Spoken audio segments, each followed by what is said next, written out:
Olá, meu nome é Lígia, sou terapeuta ocupacional, atuo com integração sensorial de Ares e atendo crianças e adultos, em maioria pessoas neurodivergentes.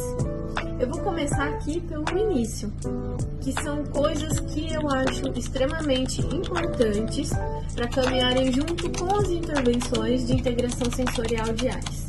E que eu geralmente oriento para os meus pacientes e que também considero que tem tudo a ver com a terapia ocupacional, porque falam de atividades de vida e de organização do cotidiano.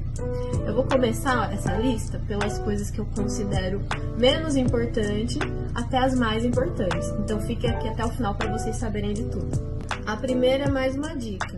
Para coisas difíceis, usem o hiperfoco e a regulação. Então, tudo que for difícil de fazer, como uma viagem de avião, um exame médico, uma conversa difícil, tentem fazer regulados e, se possível, de preferência, em algum grande hiperfoco, porque tudo que é aversivo é menos sentido quando a gente está no hiperfoco. A segunda, ter previsibilidade, ou dar previsibilidade, se for, no caso, para sua criança ou para a pessoa da sua família.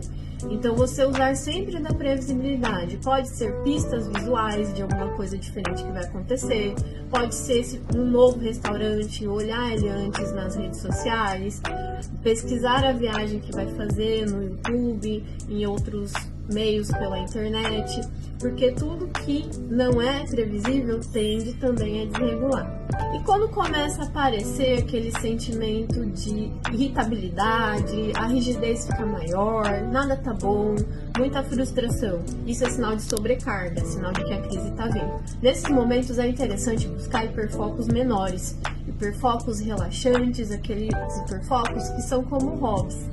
Então, assim, para quem gosta de atividade física, para criança que gosta, por exemplo, de bicho, atividades com bichos, com temas de bichos, para quem gosta de cozinhar, para quem gosta de artes, pintar, dançar, desenhar.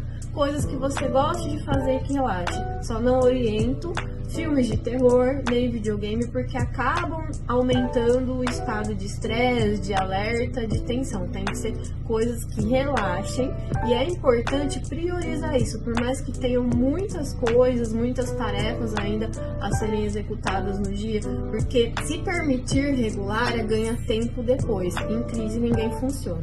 Então, uma coisa que é muito importante, que a gente quase não faz mais nas grandes cidades, é ter contato com a natureza. Então, eu oriento pelo menos que no fim de semana vá para algum lugar calmo que tenha elementos da natureza: terra, água, areia, grama, animais, que seja tranquilo. A natureza é muito regulatória.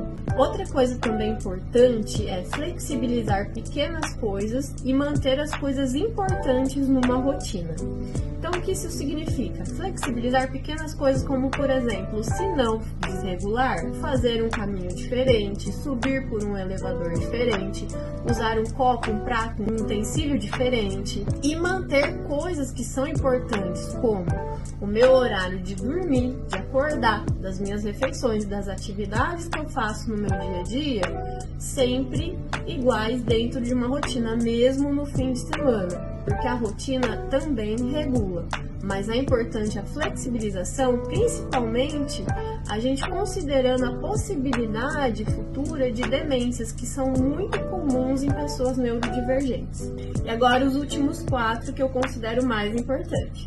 Então, o quarto é o uso no dia a dia das acomodações que o terapeuta ocupacional indicou. Então, quando a gente atua na integração sensorial de Ares, a gente avalia todo o funcionamento sensorial e a partir disso e da avaliação também das atividades de vida da pessoa, da rotina, do que está impactando sensorialmente, a gente pode indicar essas acomodações ou atividades para serem feitas no dia a dia, para serem usadas, que ajudem a não ficarem sobrecarga. E muitas vezes a gente faz isso e isso não é incorporado na rotina das pessoas. Então não adianta usar de vez em quando, tem que usar conforme o terapeuta orientou. O terceiro é a realização de atividades regulatórias. Então, algumas dessas orientações também são voltadas para atividades, também especificamente para o que foi observado naquele paciente, que ajudem a regular. Então, por exemplo, é interessante que a criança todo dia vá pelo menos alguns minutos, uma hora, no play, porque os brinquedos do play ajudam muito a regular. É interessante que o adulto faça atividade física numa academia, por exemplo, tanto cardio quanto a atividade de força, porque isso também, de uma maneira geral, ajuda a regular. Atividades como natação, como artes marciais, também são atividades muito boas, porque trabalham várias questões importantes que são base do sistema sensorial. O segundo, mais importante, é observar como está a sua saúde e a sua alimentação. Então, muitas pessoas que são neurodivergentes têm dificuldades alimentares e isso realmente acaba impactando uma questão. Mas muitas vezes há um excesso de consumo, mesmo quem não tem restrições alimentares, de embutidos industrializados, refrigerantes, doces, coisas que são altamente inflamatórias. E às vezes não há um acompanhamento adequado com um médico, com um nutricionista, de como está essa saúde de uma maneira geral. Como é que está esse corpo de vitaminas, de minerais, né, de todas essas questões que envolvem um bom funcionamento. As pessoas neurodivergentes tendem a ter um organismo muito mais inflamado e que absorve menos alguns nutrientes. Isso é muito importante para um bom funcionamento, tanto a absorção desses nutrientes quanto a desinflamação. Então, quando há a possibilidade da gente melhorar essa alimentação, da gente fazer uso dos suplementos que esses profissionais médicos e nutricionistas indicam, isso é de extrema importância também para um funcionamento melhor, para uma regulação. E o último, e é o mais importante, a base de tudo, é sono de qualidade. E quando eu digo sono de qualidade, não é dormir muito.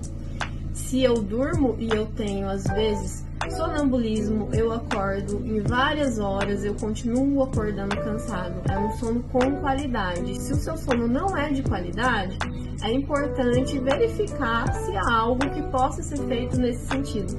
Porque o sono é o que vai ajudar também a desinflamar esse cérebro, a conseguir fazer com que ele se recupere da sobrecarga do dia a dia. E o cérebro da pessoa neurodivergente ou com disfunção de integração sensorial é um cérebro que tende a ser mais inflamado. Para além dessas questões de funcionamento nutricional, metabólico, se a gente pensar também do ponto de vista sensorial, é um cérebro que está absorvendo muito mais estímulos e de uma maneira desordenada, desorganizada. Então ele está sempre trabalhando em sobrecarga. Por isso o sono, a recuperação desse cérebro é extremamente importante. Me conta aqui embaixo se eu esqueci de alguma coisa, se vocês já sabiam, já tinham percebido, e se vocês estão seguindo pelo menos esses 4 últimos e vendo alguma mudança. E se esse conteúdo fez sentido para você, me fala aqui também, para eu continuar produzindo mais conteúdos desse modelo. Obrigada, até breve!